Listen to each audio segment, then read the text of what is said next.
Olá, tudo bem? Me chamo Júnior, sou pastor auxiliar aqui na CIB e é bom estar aqui para mais um episódio de nossa jornada no livro de Romanos. Nós ainda estamos distantes e é bem chato não poder estar em comunhão ali no templo, na CIB, e por isso todo esforço para a gente ficar junto é válido, tá? Aqui embaixo estão tanto e-mail como o WhatsApp meus. Por favor, envie a sua dúvida, sua sugestão. Talvez você tenha alguma reclamação a fazer, por favor, a gente não está isento disso, então faça isso. Ou se você só quiser conversar também, tá bom? Estou disponível para isso. Antes de mais nada, se você gostar, por favor, deixe seu like e compartilhe com seus amigos. Vamos em frente. Semana passada eu pedi para que você lesse a nossa tarefinha de sempre, o capítulo 6, por pelo menos 3 vezes, fixando bem na sua mente, né? Pontuasse pelo menos 3 ideias do texto. Muito bem, a tarefinha continua, tá? Nesta semana, leia o capítulo 7 e pontue ideias marcantes. Pode ser 3 ideias, pode ser mais ideias, enfim, mas tente pelo menos pontuar 3 ideias que chamam a sua atenção, que o texto está dizendo, tá bom? Vamos refrescar um pouquinho a mente, relembrar aquilo que a gente viu na aula passada? Na aula passada, nós começamos a nossa reflexão sobre justificação. Essa aqui é uma temática fundamental para o cristianismo. Nós somos cristãos e nós precisamos compreender bem o que é justificação. E eu digo aqui, sem medo de errar, que em Romanos a gente compreende melhor e de modo muito mais amplo sobre o que é a justificação.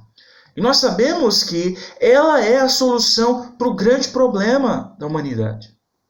Algo que deve balizar o nosso entendimento quando a gente fala de justificação, algo que deve ser o aio para nós, é ter em mente que Deus sempre age conforme a sua natureza. Ele sempre age conforme a sua essência, com aquilo que Ele é.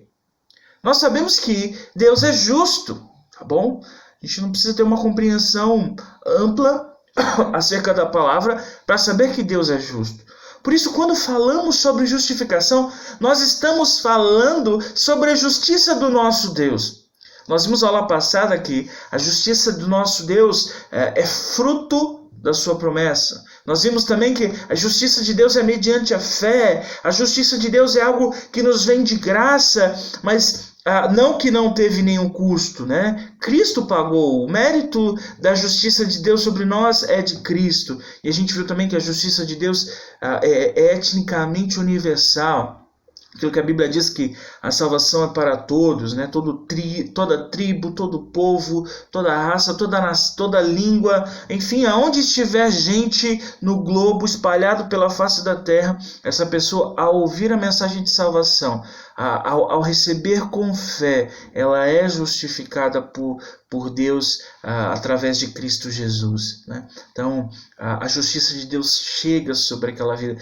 Deus não age com parcialidade, né? Ele não prefere um em detrimento do outro, tá bom? Então, essa compreensão que a gente viu um pouquinho semana passada. A aula passada a gente também pode observar um pouquinho da coesão do livro, né? O livro de Romanos é muito coeso, assim como toda a palavra, né? A palavra de Deus é uma só, de Gênesis a Apocalipse nós temos uma única história, tá bom? Não acredite em quem vem com essa conversa de que a Bíblia não é um livro que se complementa, ela sim se complementa, pode ter trechos difíceis de compreensão, mas são poucos, graças a Deus, na sua grande maioria, o seu amplo, a Bíblia vem sim revelando a glória de Deus expressa em Cristo Jesus. É um livro de esperança de cabo a rabo. É o revelar de Deus para nós. É a palavra de Deus. É a palavra de Deus inerrante, não contém erros, tá bom? E ela vem sim para ministrar os nossos corações, para nos trazer a vontade de Deus. E é dessa forma que Deus governa o seu povo. E, é claro, Romanos não poderia ser diferente. Nós vimos no capítulo 1 que o poder de Deus, o Evangelho é o poder de Deus sobre aquele que crê. Mas também, de outro modo, é o poder justo, né? É o justo poder divino sobre vidas que decididamente vão contra o seu revelar, né? Que se rebelam contra ele. Então, Deus, na sua justiça, também revela a sua ira contra esses, né?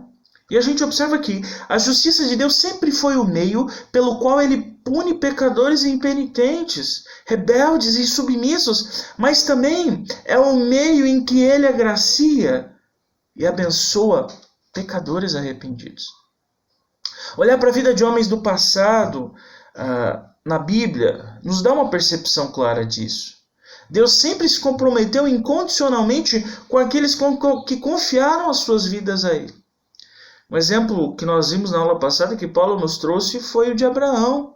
Paulo usa a vida de Abraão para exemplificar, ilustrar a justificação pela fé. Ele fala que Abraão foi justificado pela fé. Nós vimos sobre isso, porque a gente viu que a lei foi dada aos judeus, lá com Moisés. Isso se deu bem depois de Abraão, né? Então a gente viu lições importantes na vida de Abraão, né? Vimos que a justiça de Deus vem pela fé nele e é isso que agrada a Deus. A gente viu que a justiça de Deus sobre o homem é algo que antecede a lei, é algo que ultrapassa, que é maior que a obediência à lei. E a gente pode observar que a fé de Abraão, a demonstração de confiança de Abraão nas promessas do Senhor é algo maravilhoso, é um testemunho que ecoa até os nossos dias, né? Isso tão somente porque ele creu. Se você não viu, acesse aqui embaixo na descrição a nossa aula passada para você dar sequência e continuar com a gente, tá bom? Hoje nós daremos continuidade a esse tema. E hoje nós falaremos sobre aquilo e aquele que é a base de toda justificação. Nós somos, sim, justificados em Cristo Jesus. Como acabamos de relembrar, Paulo descreveu a justificação e ilustrou com o exemplo de Abraão. No capítulo 5 agora, nós vemos que a justificação operada por Deus no coração, ela produz algo maravilhoso. Somente aqueles que depositaram fé em Cristo, confiaram a sua vida a Deus, podem sentir. A justificação operada por Deus no coração, ela produz paz com Deus. Eu não pude deixar de refletir um pouquinho sobre isso. Pensa comigo. Com dinheiro a gente pode comprar uma casa muito segura, se sentir bem dentro dela, sem medo que bandidos entrem. Com dinheiro dinheiro na poupança, a gente pode, até mesmo em tempos de recessão econômica, ficar tranquilo, se sentir seguros, porque a gente tem dinheiro sobrando. O dinheiro pode nos dar um carro bom e a gente pode se sentir seguro, de repente porque aquele carro tem airbag, tem equipamentos de segurança, pode nos levar com conforto. Isso nos traz sim uma aparente paz. Pode pagar um plano de saúde muito bom, caso a gente fique doente, a gente não precise depender de hospitais públicos. Enfim, o dinheiro, ele pode sim, ele traz uma porção de coisas que aparentemente nos traz paz. Você já pensou também nas nossas atitudes? Com as nossas atitudes, a gente pode também contornar uma porção de coisas, a gente consegue gerir muita coisa que a princípio nos evita de várias guerras, e isso nos traz aparente paz. Mas a questão que fica é que, e se nós tivermos uma vida muito boa? Se nós tivermos uma vida pacífica, tranquila, de bem com todos, e ainda assim não estivermos em paz com Deus? Você já parou para pensar que sem a justificação nós jamais teríamos paz com Deus? Agora, usando outro personagem, a vida de nosso pai Adão, Paulo mostra então verdades acerca da certeza da salvação e também dos benefícios que vêm da justificação que nos foi dada por Deus através de Cristo. Deixa a sua Bíblia aberta lá em Romanos 5, por favor. Vai folheando aí, vai abrindo. Deixa ela aberta, nós já iremos recorrer aos textos aí, tá bom? Vamos lá, justificação, definição e resultados. Bom, quando o pecado entrou na vida do homem, ele trouxe sem dúvida uma desgraça terrível. Ele separou o homem de Deus. E a consequência disso é que, ao invés do amor, né, se eu estou distante do amor, né, eu recebo o quê? A ira do Senhor. O pecado nos separou de Deus, nos afrontou. E como Deus é justo, ele precisa punir os malfeitores, os transgressores. Condenação, então, era algo certo. Só havia um meio pelo qual o homem poderia ser aceito novamente diante de Deus, gozar novamente do amor de Deus. E esse meio é a justificação. O que é, então, a justificação? Há um teólogo muito estudioso do Novo Testamento, William Hendrickson. Ele define a justificação assim, presta atenção.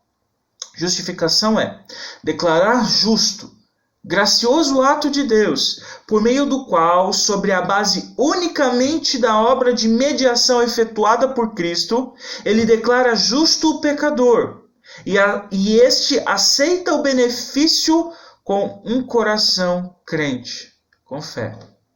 Sendo assim, portanto, nós temos a justificação, as seguintes classificações, né? Etapas. Nós temos a execução da justificação e nós temos a aceitação da justificação. O que seria então a execução da justificação? Ora, a execução da justificação seria o seguinte: Deus deu a nós a justiça de Cristo e colocou sobre os ombros de Jesus, na cruz, a nossa condenação. Tirou de nós, colocou em Cristo.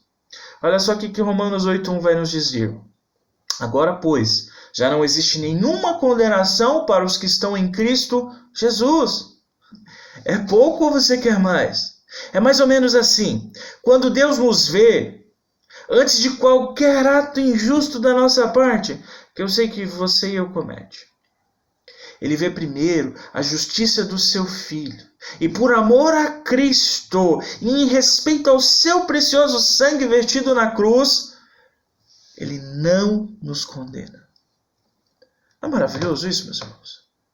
Em vez disso, ele nos dá bênçãos decorrentes da justificação. Dá para mensurar algo assim? Mas também existe uma etapa que é a aceitação da justificação. O que seria isso? O crente ele é justificado e abençoado por meio da fé, que é a obra de Deus no coração do pecador. Efésios 2:8 diz o seguinte para nós: porque pela graça vocês são salvos, mediante a fé. E isto não vem de vós, é dom de Deus, não de obras para que ninguém se glorie. É por isso que dizemos que o tema principal da carta de Romanos é sim a justificação, é o evangelho que nos justifica, né, através de Cristo Jesus, uma vez que temos fé nele. Deus nos tornou aceitáveis por meio de Cristo, então ao olhar para Cristo, Deus nos aceita.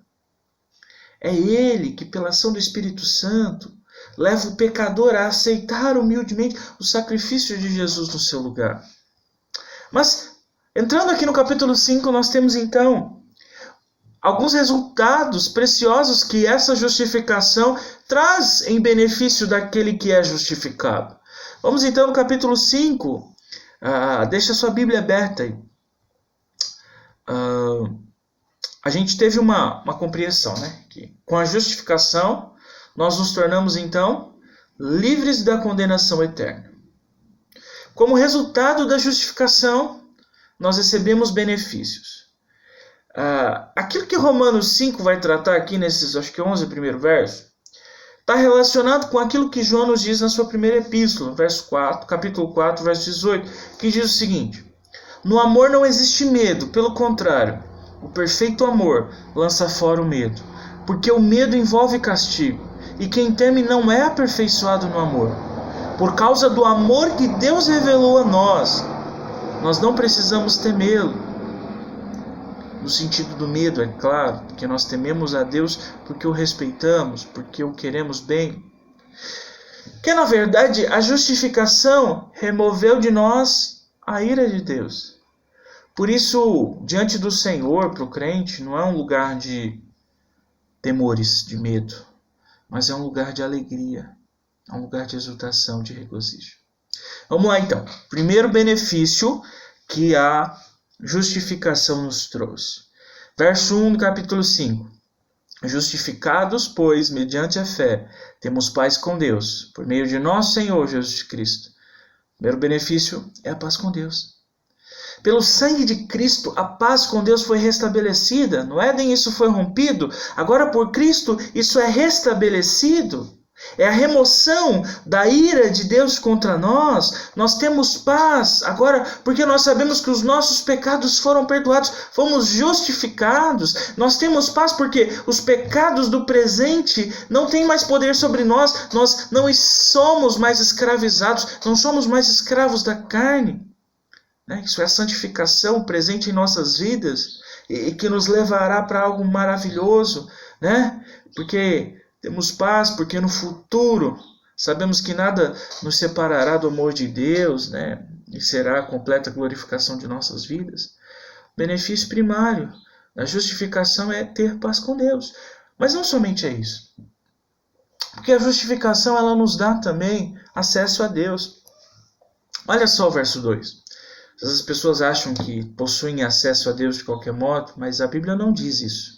A Bíblia diz que quem tem acesso a Deus é aquele que está justificado em Cristo.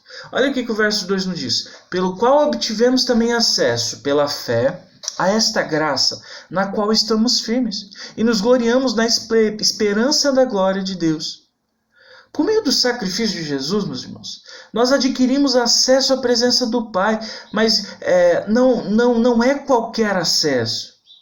Foi um acesso especial, foi um acesso seguro, é um acesso que nos garante se achegar com confiança diante dele. Efésios, caminhando, Paulo escrevendo lá para os crentes de Éfeso, caminhando nesse mesmo intento, ele escreveu o seguinte, lá em Efésios 3:12. Em Cristo temos ousadia e acesso a Deus com confiança mediante a fé nele. Olha só que Hebreus 4:16 vai nos dizer, portanto, aproximemo-nos do trono da graça com confiança. Meus irmãos, a justificação nos trouxe acesso ao Pai. Isso nos dá segurança de podermos nos achegar a Ele. Isso é precioso. Nós sabemos que Jesus é o nosso Senhor, Ele é o nosso dono, Ele é o nosso proprietário, nós pertencemos a Ele, por isso nós podemos estar diante dEle. Ele foi ao Pai, diante do Pai por nós, intercedeu por nós, por meio do seu sacrifício. Como crentes em Jesus, então, resta-nos apenas confiar somente nele, somente em Cristo. O terceiro benefício que nós obtemos com a justificação é a esperança no meio das tribulações. Vamos ler Romanos 5, do 3 ao 5, que diz o seguinte. E não somente isto, mas também nos gloriamos nas tribulações, sabendo que a tribulação produz perseverança. A perseverança produz experiência, e a experiência produz esperança. Ora, a esperança não nos deixa decepcionados, porque o amor de Deus é derramado em nosso coração pelo Espírito Santo que nos foi dado. No mínimo curioso, não? Paulo era alguém que gloriava-se até mesmo nos sofrimentos por conta do Evangelho. Você sabe o que é isso? Alguém se orgulhar do seu sofrimento? Alguém mostrar as marcas da luta, as cicatrizes tomadas pelas chibatas? E ainda dizer com orgulho, com grande estima, é isso mesmo, valeu a pena. Paulo não se alegrava somente na esperança da vida eterna, mas também nas tribulações que ele passava em prol do Evangelho. Por ser um justificado, por compreender muito bem a justificação, ele enxergava as tribulações como um instrumento de Deus. E isso trazia conforto ao seu coração. Ele sabia que as tribulações eram um instrumento que Deus usava para fortalecê-lo ainda mais na esperança por meio de Cristo. E a gente não pode, meus irmãos, de modo muito sincero, deixar de perguntar para o nosso coração. Será que temos tido essa percepção em minhas aflições? Será que temos tido essa percepção nas aflições que padecemos por amor a Cristo, por amar a Cristo? Nós precisamos refletir nisso. Veja a sequência que a gente vê aqui nesses versos preciosos. a sequência que resulta na esperança. Ele fala de tribulação. O que é a tribulação, senão um instrumento de Deus para moldar o nosso coração? Ele fala de perseverança. O que é a perseverança, meus irmãos, senão o resultado do Espírito, agir do Espírito na vida dos crentes, que os impulsiona, que implica em força para a gente suportar as lutas, e a gente vai avante. Ele fala de experiência.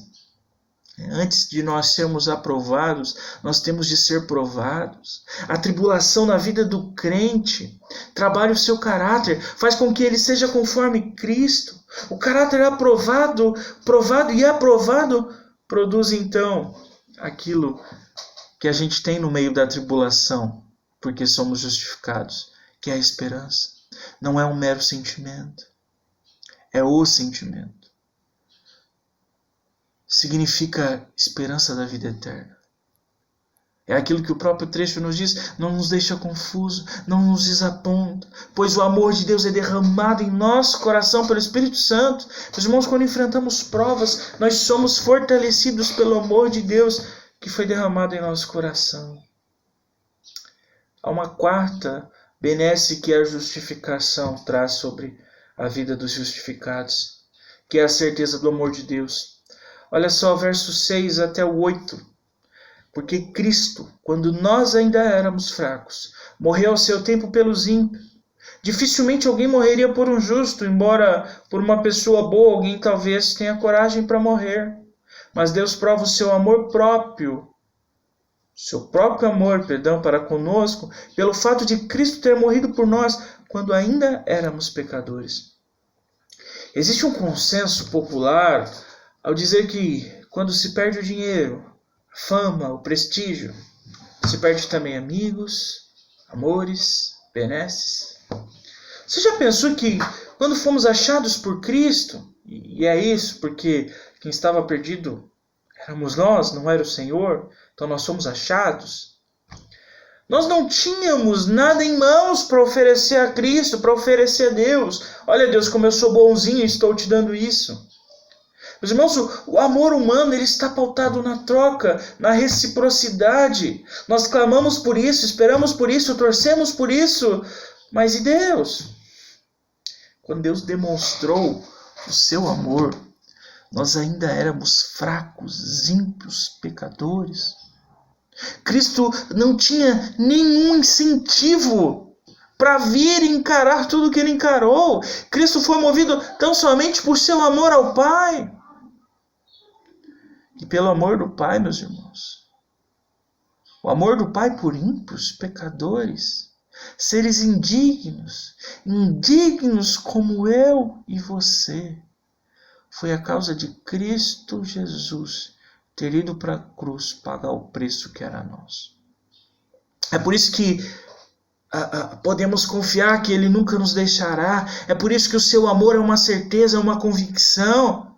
Pois nunca tivemos nada para lhe dar e Ele veio e Ele nos amou. A causa do seu amor a nós é Ele mesmo. E é por esse motivo que nós podemos descansar seguros debaixo desse tão grandioso amor. Ele nos ama. Quinto benefício que os justificados recebem da parte de Deus é que eles são reconciliados com Deus. Do 9 ao 11 nos diz o seguinte: logo, muito mais agora, sendo justificados pelo seu sangue, seremos por ele salvos da ira. Porque se nós, quando inimigos, fomos reconciliados com Deus mediante a morte do seu Filho, muito mais estando reconciliados, seremos salvos pela sua vida. E não apenas isto, mas também nos gloriamos em Deus por meio do nosso Senhor Jesus Cristo, mediante o qual recebemos agora a reconciliação. Meus irmãos, nós não seremos frustrados em nossa esperança. Sabe por quê? Porque em Cristo Deus demonstrou o seu profundo amor por nós. Nós somos justificados por meio da morte de Cristo e por isso seremos salvos da ira de Deus, que ainda será derramada no futuro. É por isso que quem serve a Deus, enquanto é grato pelas bênçãos do presente, aquilo que Deus tem derramado, aquilo que Deus tem dado, aquilo que Deus tem, com que Deus tem nos agraciado, a gente é grato, mas não somente, nós também nos alegramos em nosso coração pelas bênçãos que estão por vir, pelas bênçãos que virão no porvir. 5 benefícios que os justificados recebem do seu Deus. Mas não somente isso, Paulo quer dar um complemento acerca da justificação e ele traz um outro exemplo. Ele nos lembra de Adão. Na sequência do capítulo 5, os demais versos, nós vemos então o contraste entre Adão e Cristo, né? Condenação, justiça. Pecado, perdão. Adão e Cristo são os representantes da humanidade. O primeiro fracassou. E ele nos representa no pecado. O pecado veio por meio dele.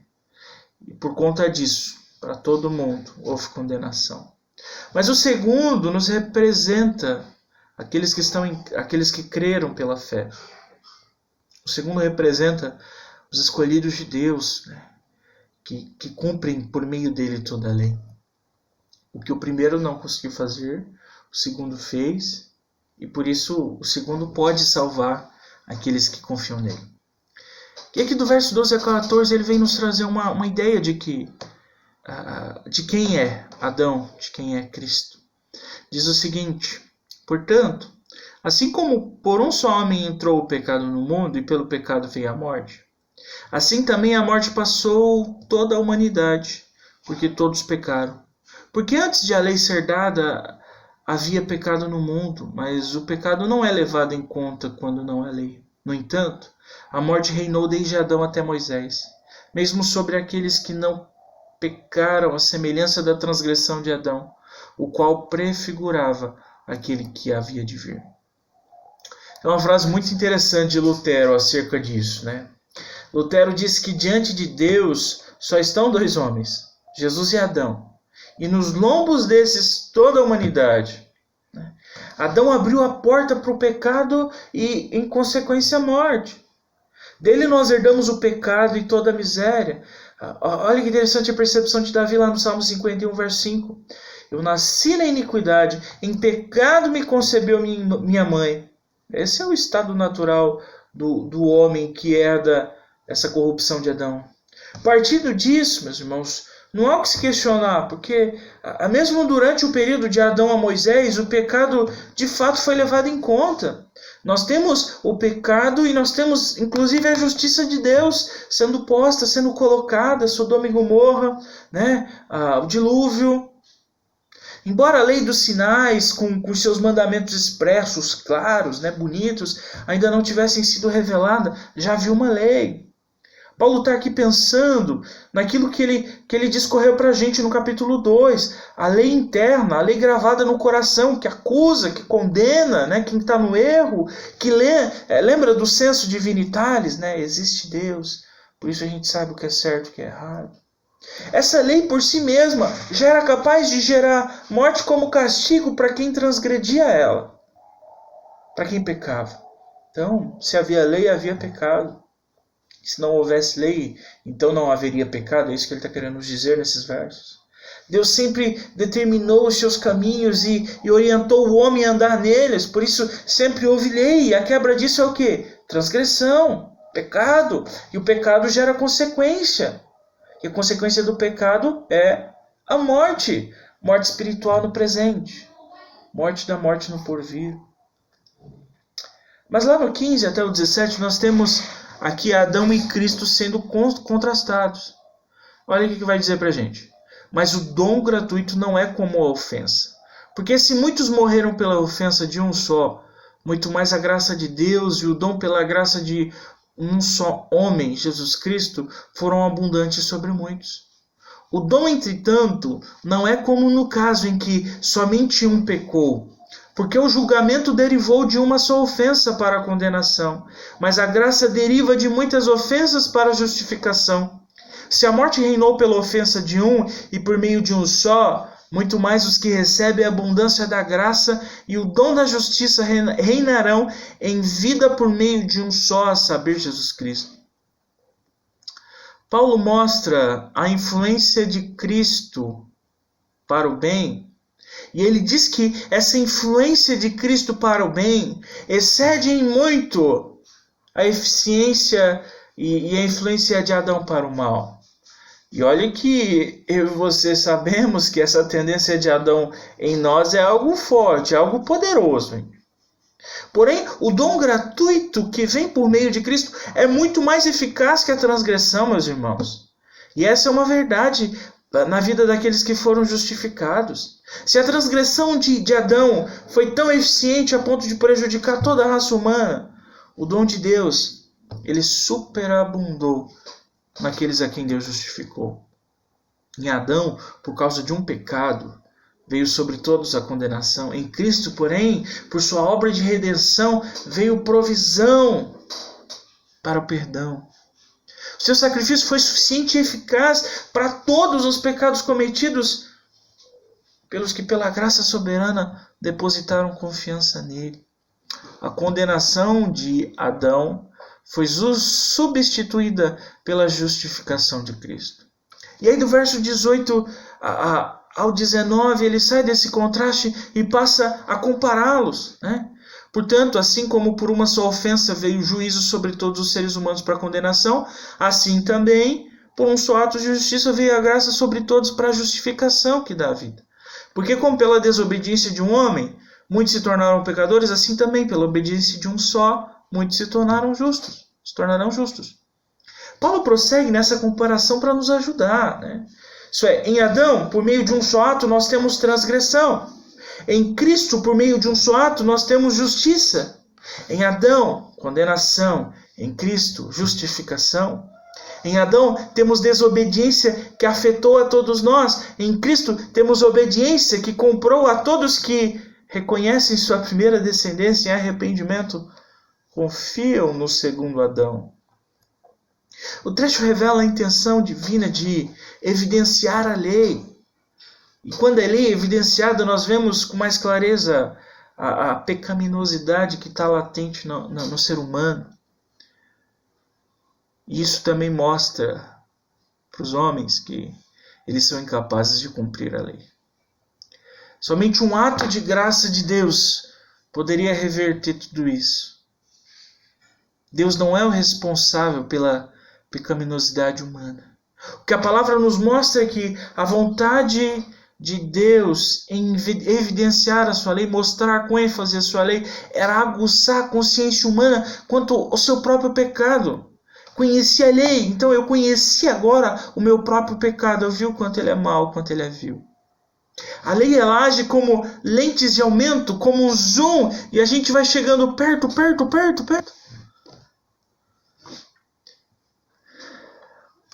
Mas ela não aumenta o número de pecados encontrados numa vida só.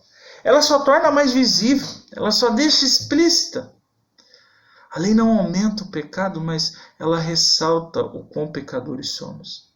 Sabe aquela máxima de dizer para crianças, não faça isso? Isso é a demonstração de que a lei evidencia a nossa natureza. O que a gente pode concluir, meus irmãos, aqui do capítulo 5? Constatar tudo isso nos faz perceber a fatalidade do pecado.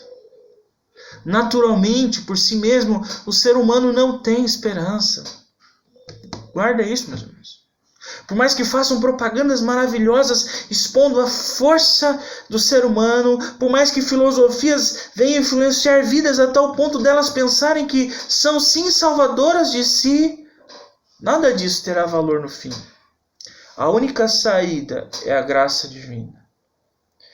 Versos 20 e 21 do capítulo 5 nos diz: a lei veio para que aumentasse a ofensa, mas onde abundou o pecado, superabundou a graça, a fim de que, como o pecado reinou pela morte, assim também a graça reinasse pela justiça que conduz à vida eterna, por meio de Jesus Cristo nosso Senhor.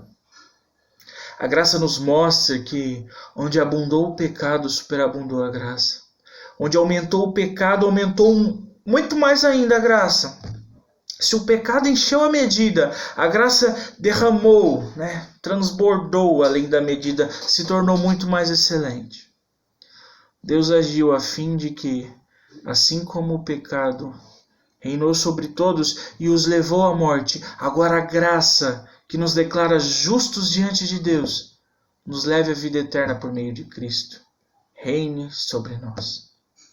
A verdade, meus irmãos, é que como descendentes de Adão, nós permaneceríamos no nosso estado deplorável de perdição eterna. Felizmente, Deus é bom. Nosso Deus é bom. Ele veio buscar perdidos. Ele tomou a iniciativa e promoveu a justificação de nossa vida por meio da fé. Por isso nós não podemos em nenhum instante de nossas vidas de erguer as nossas mãos ao céu e agradecer ao nosso Pai por ser tão fiel a si mesmo. Louvado seja o nome do Senhor por tão grande salvação operada em nós. Glória seja dada tão somente a Ele. Reflita nisso. Forte abraço, fique na paz e até a próxima aula.